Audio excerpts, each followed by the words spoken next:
Hi, and this is my uh, vlog after a really long time.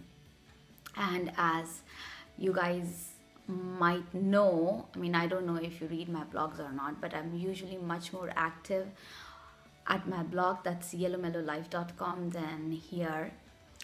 My family has moved to London for a few years, and so this is my second month in London.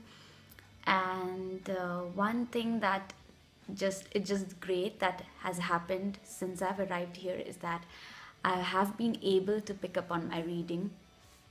I used to be like a great reader, an avid reader, and then I kind of lost it, and I was just reading to keep abreast if there was any new novel, any new book, just to know what's going around. But my interest in reading was a little lost, and then when we arrived here, like around the 1st of November, something like that, and I joined a library and I started reading.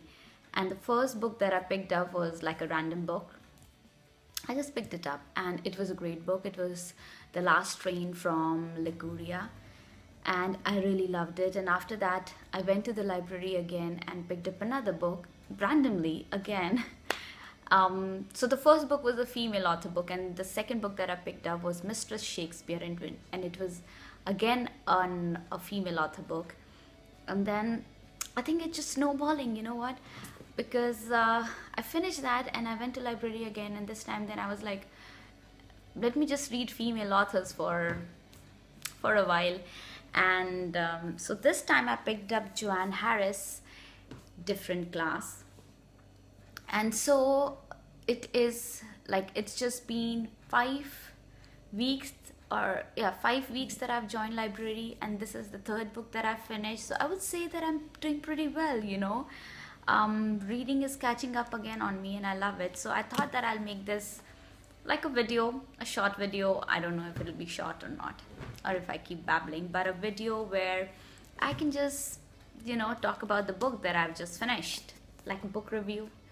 Maybe I'll put like a more elaborate review on my blog later. So I finished this book last night, and I borrowed this book from the library on Saturday, and I finished it on Thursday night. So I would say like it's thick, but it is really nice. So when I picked it, it was clear from the page cover. You can see that this book is going to be a thriller, something like a mystery, a little dark mystery. That's what it looks like. And even the blurb mentioned that it's going to be that kind of a story. And so I started reading it. Now, what it says here, it's a masterpiece of misdirection. That is what a reviewer has called this book. And so I was reading the book. When I started reading the book, it was interesting. The characters were well laid. There was a plot. The plot is basically that it's 1981, and it's private grammar school in England, and so the headmasters are there and pupils are there, and then something happens, because children, what happened? Like children, they are naughty, right?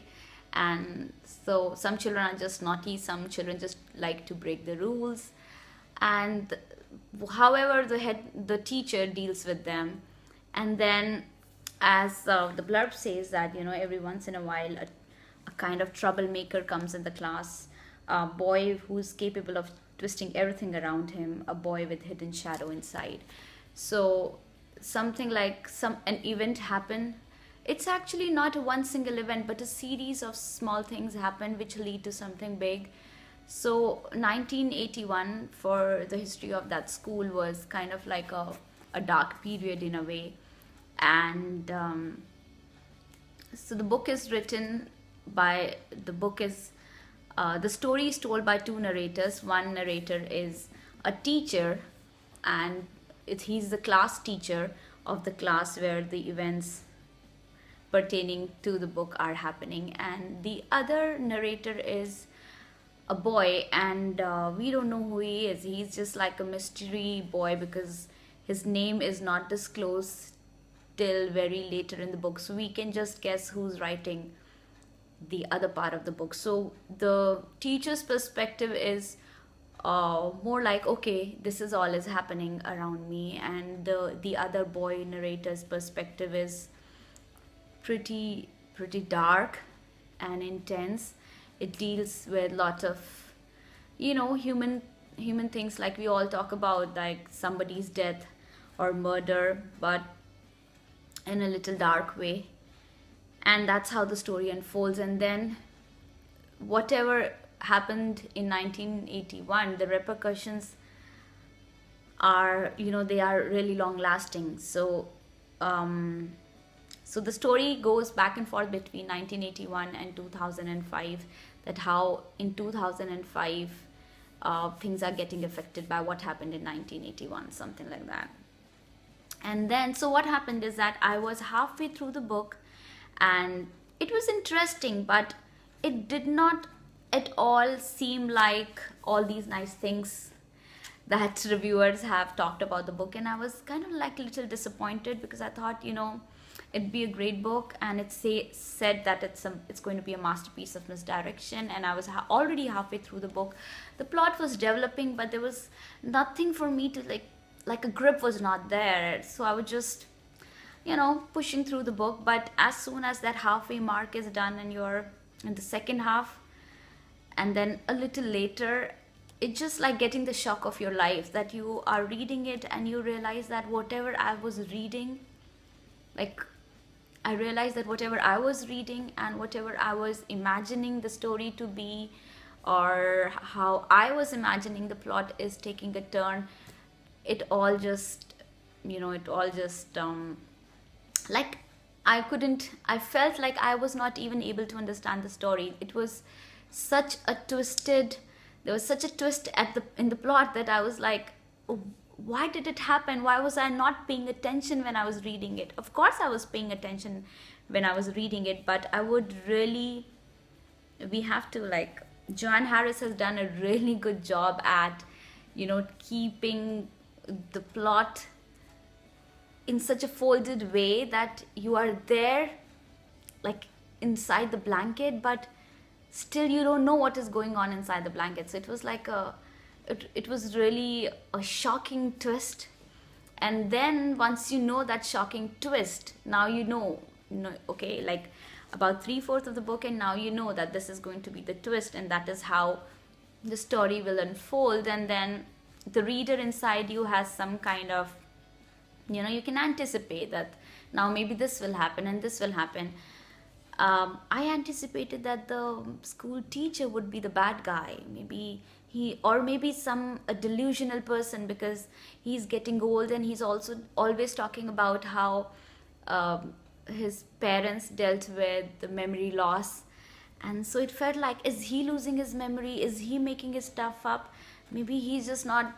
That's what I felt, that maybe he's not narrating the things properly, or he's just giving his account, and maybe he's the one who's going to be the big killer or whoever. But no, it was not that. So even when that big shocking plot reveals something really big, and you think that that's it just keeps revealing more small things. And then I said, you know what?